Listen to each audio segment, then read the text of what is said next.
பூண்டு தோல் உரிக்க ஸ்பூனா?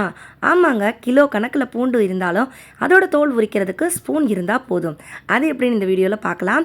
அது மட்டும் இல்லை, டெய்லி வேலைகளை ரொம்ப சுலபமாக முடிக்கக்கூடிய ரொம்ப யூஸ்ஃபுல்லான டிப்ஸ் அண்ட் ட்ரிக்ஸும் நிறையா பார்க்கலாம். Hello friends, welcome back to Nalini morning cooking. இப்போ நம்ம டேரெக்டாக வீடியோக்குள்ளே போயிடலாங்க. முதல் டிப்புக்கு நான் எடுத்துருக்கிறது பழங்கள் தான். பொதுவாக நம்ம வீட்டில் சில பேர் பழங்களை ஃப்ரிட்ஜில் வைப்பீங்க, சில பேர் வெளியிலேயே வச்சு ஸ்டோர் பண்ணுவீங்க. நீங்கள் வெளியில் பழம் வச்சு ஸ்டோர் பண்ணுறீங்கன்னா இந்த ஐடியா ரொம்ப யூஸ்ஃபுல்லாக இருக்கும். இப்போ நான் ஒரு பொட்டலத்தை இது மேலே போட்டு விடுறேன். இந்த பொட்டலம் போடுறதுனால என்ன ஆகும், இதில் என்ன பொருட்கள் சேர்த்துருக்கேன்னு பார்க்கலாம். ஒரு டிஷ்யூ பேப்பர் எடுத்துக்கோங்க, அப்படி இல்லைனா நைஸான துணி எடுத்துக்கோங்க. 1/2 ஸ்பூன் அளவுக்கு பேக்கிங் சோடா, 7-8 போல் கிராம்பு, இந்த 2 பொருட்களும் சேர்த்துட்டு இந்த டிஷ்யூ பேப்பரை நல்லா இது மாதிரி ஃபோல்டு பண்ணி எடுத்துக்கோங்க. நம்ம போட்டிருக்க இந்த பொட்டலத்தில் இருக்க வாசனை சுத்தமாக கொசுக்கு ஆகாது. இதனால பழங்கள் மேலே எதுவும் உக்காராதுங்க. பழங்கள் நல்லா சுத்தமாக ஹைஜீனாக இருக்கும். ட்ரை பண்ணி பாருங்கள். இந்த ஐடியா யூஸ்ஃபுல்லாக இருக்குன்னு நினச்சிங்கன்னா வீடியோக்கு ஒரு லைக் கொடுங்க. அடுத்த டிப்பு, நம்ம வீட்டில் பூண்டு உரிக்கிறதுங்கிறது கொஞ்சம் கஷ்டமான வேலை. நம்ம ஒரு பூண்டு உரிக்கணுன்னா டக்குன்னு உரிச்சிடலாம். நிறைய பூண்டு உரிக்க போகிறோம், இஞ்சி பூண்டு பேஸ்ட்டெல்லாம் செய்ய போகிறோம் அப்படின்னா நம்ம கொஞ்சம் அதிக அளவில் பூண்டு உரித்து வைப்போம். அதுவும் கிலோ கணக்கில் பூண்டு உரிக்கிறதுக்கு 5 நிமிஷம் தாங்க ஆகும். நான் சொல்கிறேன், இந்த மெத்தட் ட்ரை பண்ணுங்கள். நான் ஒரு ஃபோர்க் ஸ்பூன் எடுத்திருக்கேன்.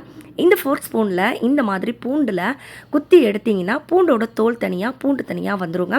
ரொம்ப ஈஸியாக இருக்கும். நீங்கள் ட்ரை பண்ணி பாருங்கள். நீங்கள் ட்ரை பண்ணால் தான் உங்களுக்கு இது புரியும். நீங்கள் இந்த மாதிரி பூண்டோட ஒரு முனையில் பிடிச்சிட்டு குத்தி குத்தி அந்த ஃபோர்க்கு 2 பக்கம் ஆட்டி எடுத்திங்கன்னா அழகாக நமக்கு பூண்டு தோல் கலண்டு வந்துடுங்க.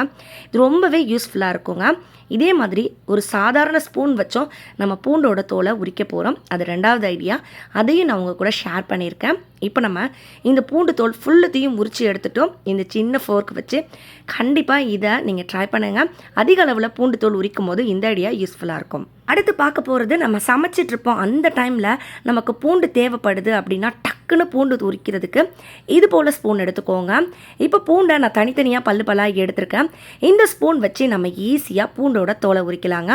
அது எப்படின்னா, இந்த பூண்டை அப்படியே திருப்பி எடுத்துகிட்டு இப்போ பூண்டோட அந்த தலைப்பகுதி வால் பகுதியில் வச்சு இது போல் கட் பண்ணி எடுத்துருங்க.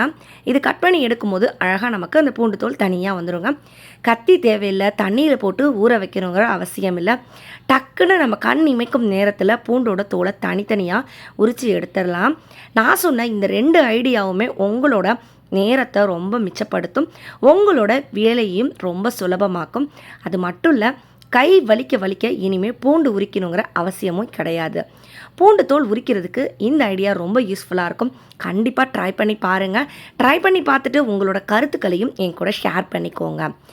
அது மட்டும் இல்லைங்க, இந்த பூண்டு தோல் உரிக்கிற ஐடியா உங்களுக்கு பிடிச்சிருந்தது அப்படின்னா மறக்காமல் உங்கள் ஃப்ரெண்ட் அண்ட் ஃபேமிலியோடையும் ஷேர் பண்ணிக்கோங்க. அவங்களும் தெரிஞ்சுக்கட்டும். அவங்களுக்கும் இந்த ஐடியா ரொம்பவே யூஸ்ஃபுல்லாக இருக்கும். இது போலவே பூண்டு தோல் உரிக்கிறதுக்கு நம்ம சேனலில் நிறைய ஐடியா இருக்குது, அதையும் செக் பண்ணி பாருங்கள். அடுத்த டிப்புக்கு நான் ஒரு சட்டை எடுத்திருக்கேன். நம்ம புதுசாக சட்டை வாங்கினாலோ இல்லை பழைய சட்டையாக இருந்தால் கூட பரவாயில்லைங்க. அந்த சட்டையில் இது போல் பட்டன் இருக்கும். அந்த பட்டன் நாளாகும் போது பிஞ்சு வந்துடுங்க. சில நேரம் அந்த ட்ரெஸ்ஸுக்கு மேட்சான பட்டன் ஒழுங்காக கிடைக்காது. அதனால சட்டையில் இருக்க அந்த பட்டன் விழுகாமல் பார்த்துக்கிறது ரொம்பவே முக்கியங்க. இந்த பட்டன் பிஞ்சு வராமல் அந்த சட்டையிலேருந்து காணா போகாமல் இருக்கிறது ஃபெவிகால் எடுத்துக்கோங்க. ஃபெவிகால் ஒரு துளி அளவு அந்த பட்டனோட நடுப்பகுதியில் இருக்க நூல் மேலே அப்ளை பண்ணிக்கோங்க. எத்தனை பட்டன் இருக்கோ எல்லா பட்டன்லையும் இதே போல் செஞ்சுக்கோங்க. இது நல்லா காஞ்சதுக்கப்புறம் இந்த சட்டையை உள்பக்கமாக திருப்பிக்கோங்க. இப்போ உள்பக்கத்தில் இருக்க நூல்லையும் அதே போல் ஃபெவிகாலை அப்ளை பண்ணி விட்டுக்கோங்க. இது போல் செய்யும்போது இந்த நூல் இந்த பட்டன்லேயே ஒட்டி பிடிச்சிக்கும். நாளாக இதுலேருந்து பிஞ்சு கலண்டு வராது, அப்படியே இருக்குங்க. இதனால் அந்த ட்ரெஸ்ஸுக்கு மேட்சான பட்டன் தொலைஞ்சு போகாது. ட்ரை பண்ணி பாருங்கள்.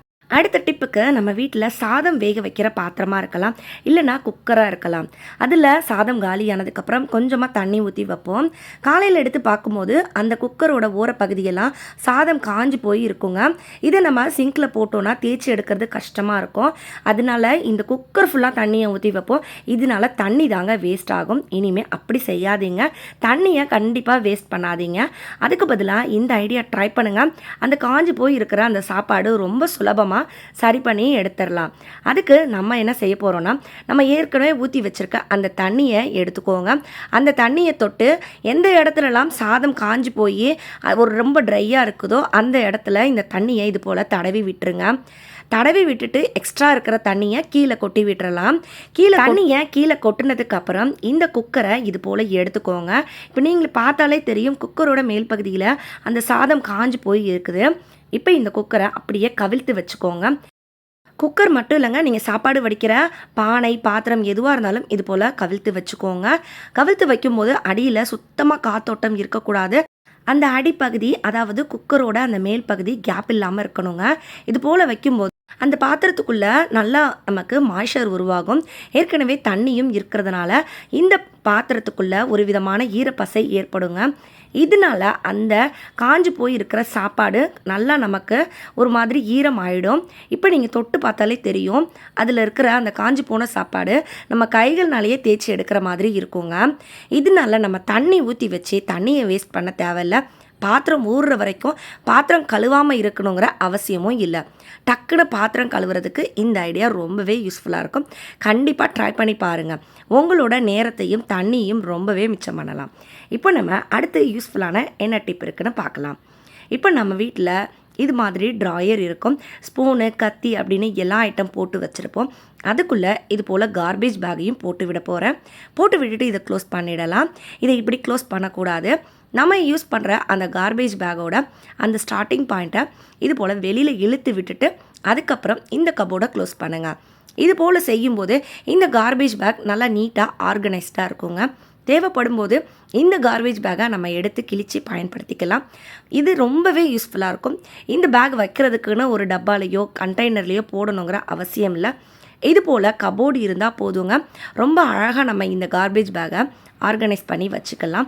தேவைப்படும் போது இதை தேடணுங்கிற அவசியமும் இருக்காது. அடுத்த டிப்பு, கருவாடு குழம்பு செய்ய போகிறீங்களா? நீங்கள் செய்கிற கருவாடு குழம்புல கருவாடு கொஞ்சம் கூட உடையாமல் கரைஞ்சி போகாமல் இருக்கணுமா? அப்போ நான் இதை செஞ்சுக்கோங்க. தவாவில் கொஞ்சமாக எண்ணெய் விட்டுக்கோங்க. நீங்கள் எத்தனை கருவாடு எடுத்துருக்கீங்களோ அந்த கருவாடு எல்லாத்தையும் ஒரு 2 செகண்ட் அதோட 2 சைடையும் நல்லா ஃப்ரை பண்ணி எடுத்துக்கோங்க. நல்லா ஃப்ரை பண்ணதுக்கப்புறம் இந்த கருவாடுகளை எடுத்து ஓரமாக வச்சுக்கோங்க. நீங்கள் உங்கள் குழம்புல எப்போ கருவாடு போடுவீங்களோ அந்த டைமில் இந்த ஃப்ரை பண்ண கருவாடையும் சேர்த்து விட்டுருங்க. இது நல்லா கலந்து விட்டுருங்க. இது போல் செய்யும்போது கருவாடு அவ்வளோ சீக்கிரம் உடஞ்சி போகாது. அதே மாதிரி நல்லா கொதிச்சா கூட அந்த கருவாடு கரைஞ்சும் போகாதுங்க. ரொம்ப சூப்பரான ஒரு ஐடியா. கண்டிப்பாக ட்ரை பண்ணி பாருங்கள். இதோட வாசனையும் ரொம்ப அல்டிமேட்டாக இருக்குங்க. நீங்கள் பிகினராக இருக்கீங்க, பேச்சுலராக இருக்கீங்கன்னா இந்த விஷயங்கள் எல்லாம் கண்டிப்பாக தெரிஞ்சு வச்சுக்கோங்க. இன்றைக்கி நான் சொன்ன ஐடியாக்கெல்லாம் யூஸ்ஃபுல்லாக இருக்கும்னு நினைக்கிறேன். நான் சொன்னதில் ஏதாவது ஒரு ஐடியா பிடிச்சிருந்தாலும் இந்த வீடியோக்கு லைக் பண்ண மறந்துடாதீங்க. நீங்கள் இன்னும் நம்ம சேனலை சப்ஸ்கிரைப் பண்ணலன்னா சப்ஸ்கிரைபும் பண்ணிக்கோங்க. இந்த வீடியோவை நிறைய பேர் கூட ஷேரும் பண்ணிக்கோங்க. நான் மறுபடியும் உங்களை அடுத்த ஒரு சூப்பரான வீடியோவில் சந்திக்கிறேன். அது வரைக்கும் பாய் ஃப்ரெண்ட்ஸ். தேங்க்ஸ் ஃபார் வாட்சிங்.